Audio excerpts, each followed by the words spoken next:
Well, I guess we now know how you get things done in MAGA world, especially when it comes to cheating at elections, especially in Florida. Because at a press conference in Tampa, Florida, Governor Ron DeSantis, Shorty, said out loud on camera to the reporters, "We know now that the Supreme Court case is going to come out at this point. I don't think there's much of a dispute about that. And I think Justice Alito is writing the opinion." Little insider information it looks like he got there. The case is Louisiana versus Calais, a pending Supreme Court decision on the Voter Rights Act, and it's dealing with gerrymandering. But the important part is that the opinion hasn't been issued. The court hasn't announced who's writing any part of it.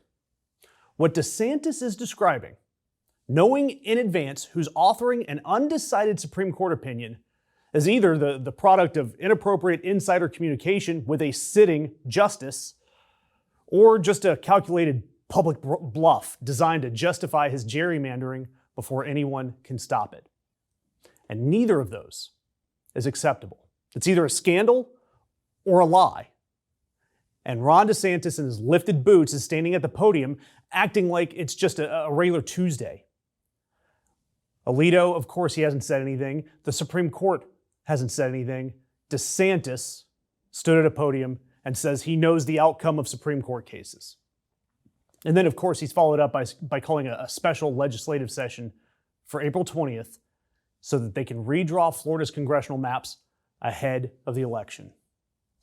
And before we go any further, I need you to look at what Ron DeSantis has been posting on X about his besties, Alito and Thomas, on the Supreme Court, gushing about them like a teenager who just discovered their favorite band. These are the same justices whose wives were caught at MAGA events discussing Supreme Court business using, shall we say, maybe racist or fascist terms, whose ethics disclosures have raised serious concerns. And now Ron DeSantis is apparently on a first-name friendly basis with these justices about pending decisions that impact his state. Now, the good news is the Florida state constitution explicitly bans partisan gerrymandering. That's not some talking point, it's in the Constitution, the state constitution passed by Florida voters. DeSantis knows this, so he has spent months constructing this cover story that Florida, pending the Supreme Court ruling, will have to redistrict anyway. No matter which way the Supreme Court rules on the Voting Rights Act, you're going to have to make changes in Florida. Except the ruling hasn't come. Bloggers that follow the court, like Sarah Isker, she says the court is likely going to wait until the end of the term, specifically to avoid affecting the November election. So DeSantis is using this ghost of a ruling that hasn't arrived to justify his illegal gerrymandering that nobody voted for. It's like calling a locksmith because you think you're going to lose your keys next June. And this is all part of a national strategy. It's not just taking place in Florida. This is a MAGA strategy across the country.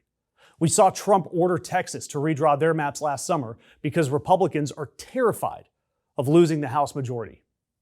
More red states followed, and then, of course, thankfully, blue states, they fought back.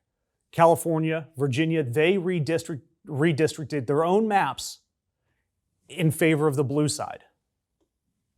So this whole country, our whole country right now, is in this mid-decade redistricting cold Civil War arms race, driven entirely by Republicans and Trump's panic about losing in November. The goal in Florida, specifically, is to eliminate at least 2 majority black congressional seats, currently held by South Florida Democrats, which experts say requires gutting the remaining protections of the Voting Rights Act. The same Voting Rights Act that the SCOTUS case might gut. The same case that DeSantis says Alito is writing. It is bonkers. It's corruption. And their rush to do this tells you everything. Why are they in a hurry? Because there was a special election in Palm Beach County. The writing is on the wall. That county is Trump's backyard. Mar-a-Lago sits in Palm Beach County. And Trump won that seat by 20 points in 2024. And that seat in a special election just flipped to Democrats by 2.4 points. They saw a 21-point swing in the president's backyard. Republicans have been watching their safe seats start moving away, and now they're panicking. The gerrymandering shows that they don't have any confidence. They cannot win a fair election in November.